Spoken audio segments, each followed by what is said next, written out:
Oh well. Guess it's already broken anyway. So, let's talk to you guys about this.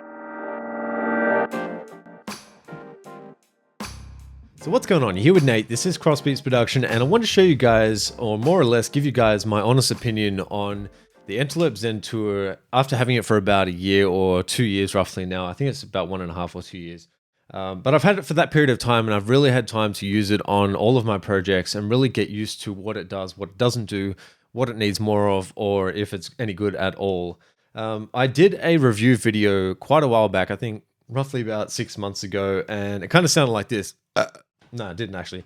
But so I did a review on the Apollo Twin and versus the Antelope Audio Zentour, and I kind of, in my opinion, I feel like I really looked at the Zentour in a good light, and I tried to give it the best on my experience at that point in time with that device. And throughout the time, I've had a lot of people kind of approach me and ask me through the comments on YouTube about, you know, do you have problems with yours? What's it like? And I have different people arguing about the devices, whether or not they're good or bad, or, you know, which one they should have. And after having mine for roughly about 2 years in general, I feel like the device itself,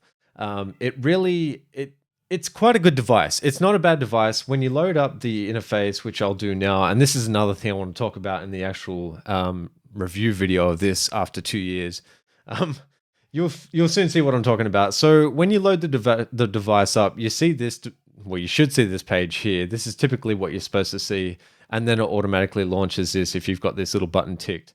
Now, it worked in this occasion, and I've just recently updated all the software for this particular piece of software here, and it still seems to do the same thing that it's always done to me. At the start, it didn't bother me too much because I was kind of like, well, you know, I can deal with it. If it doesn't work, I'll just go in there and restart my computer, and it should fix it. And most of the occasions, it did. This device is connected through Thunderbolt. I have a Mac computer. I have it most up to date with all the software. I always update my stuff because I don't like stuff not working. And that's one of the reasons why I want to kind of rant about this particular product in general.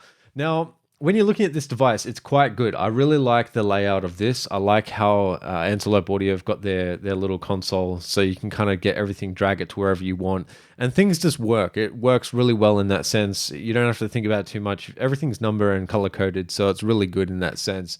But when it comes down to the actual device working, 99% of the time, I'll start my computer up, I'll get to this little red thing here. This page will load, but nothing happens. And then you have to go to the admin tab. You have to hit restart server. And then eventually it starts working. Now, that's not a massive problem, but it is a pain in the ass when you're trying to get your stuff done and you just want it to work. And now I've never had that happen with the console for UAD. You just load it up and it works, and you can load in all your stuff in here. Everything just works hunky-dory. So that's one of the gripes that I have with the actual software. They are addressing this as every other company has to address software, and they keep updating stuff so it works with every new, you know, with every new update for Mac and all that sort of stuff. And I know with Windows it's harder to have the Thunderbolt to work because it's USB-C, and sometimes they don't have, I don't even think most of the motherboards are generally Thunderbolt compatible anyway, at least not the Thunderbolt 2, maybe Thunderbolt 3, which is USB-C now.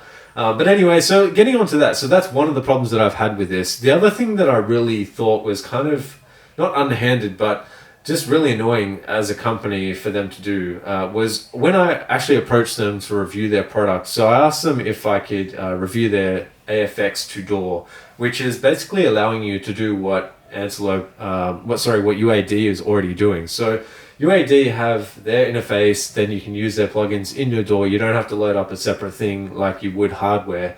I guess Antelope Audio and the Orion, all the rest of them are trying to make it so that it's more like hardware. So in the hardware realm, if you've never seen it before, or you don't know how it works, generally when you load up your Studio One or Logic or Pro Tools or whatever it is that you're working with, this is having a problem with that. Anyway, so you'd load it up, you load in your instance of Pipeline, which is Studio One's version of I/O. You load that up, and then you have your hardware with the connection to the actual hardware unit through Pipeline. So it runs back from your computer to your hardware, back to your computer, calculates all the delay times and all that sort of stuff, and then gives you the audio back. So I actually have a hardware compressor, which is the UAD Audio Dione. That's a 500 series compressor. It's a really nice compressor. It sounds fantastic. It just really finalizes mix as well. And this is what you would normally see. So you'd run back your stuff. It would give a ping out to the device and then back in. It's not on right now, so it's not pinging it, but that's what it would do. So you load that up. So this is the way you have to set up every single time you want to use a plugin if you don't buy their AFX2DAW, which currently at the moment, it's $3.99 from memory. So if you go into the little tab here, they've got the AFX2DAW and they show you all the AFX, and you can use them if you don't want to pay this thing. But if you got the $3.99, that's not even USD either, so it's going to be more expensive converting it to AUD, which is where I'm at. But so if you pay your $3.99, then you can use the AFX2DAW and you have them in DAW just like you would with UAD. My gripe with this is, though, in comparison to majority of the plugins I've compared so far, and I haven't compared all of them, so I'm not, going to give you guys bad advice yet.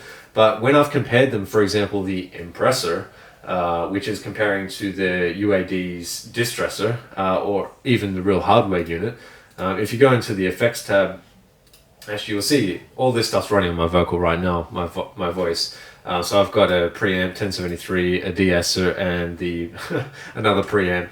So anyway, that's what's happening on my voice right now. But if you load up in here, you've got the Impressor, and this is their, I guess, the emulation to the Distressor, which is their version of it.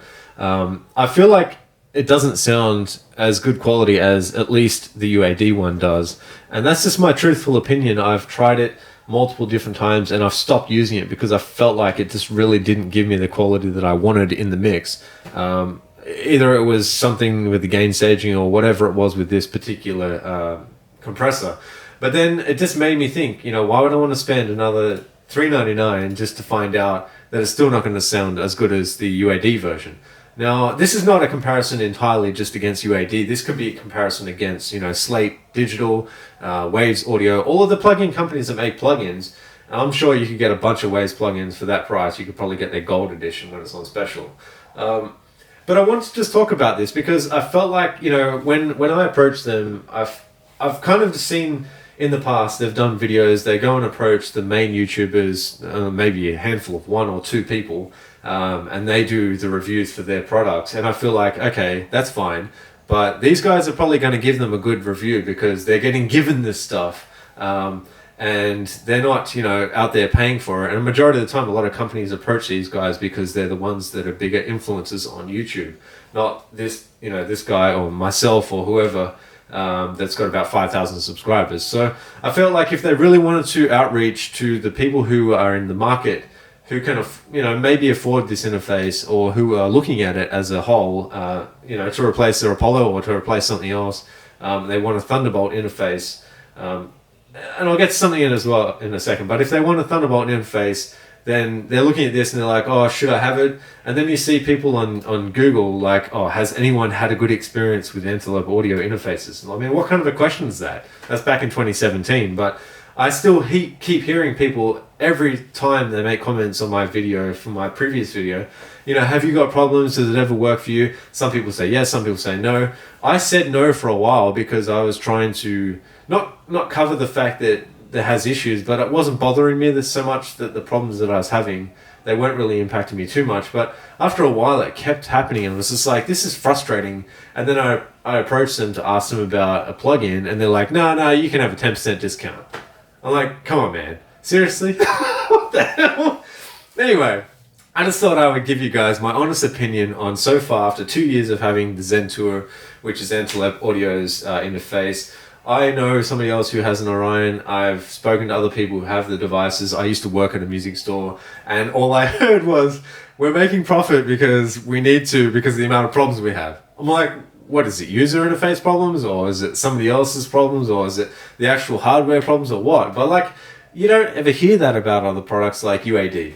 I just think that, I guess they charge more, I don't know, but I really want Antelope Audio to step up their game, at least give people like us to review their products the opportunity to do that, so we can give the full opinion on it. Not make us go out and pay $3.99 so you guys can benefit from that, and then we go and give you the review, and you benefit again because you get publicity and all that sort of stuff. It's just, I don't understand. Anyway, I thought I'd give you the rant on that, and if you like this kind of thing, I'm going to do more of these honest reviews with plugins and try and achieve an honest channel so you guys can really get a full understanding of which ones you should take or which plugins you shouldn't. So anyway, I'll catch you guys on the next one. Remember to subscribe, like, and hit that notification bell, because otherwise, if you don't, you won't get, the next video. So I'll catch you on the next one, and peace.